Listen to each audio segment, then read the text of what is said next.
Hey guys, so I have no idea why, but they had this small hose clamp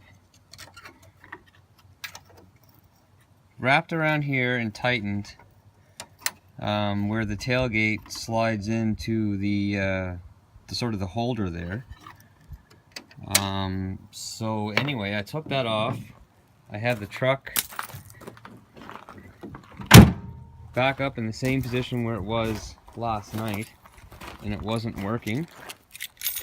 So let's give it a go. Huh. Well, let's try it again.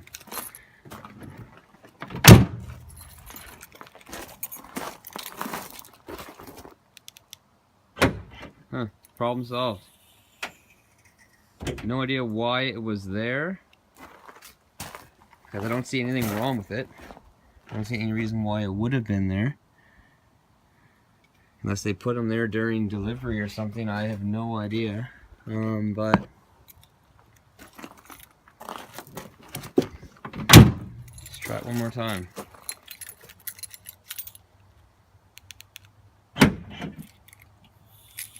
Good to go. Wicked. See ya.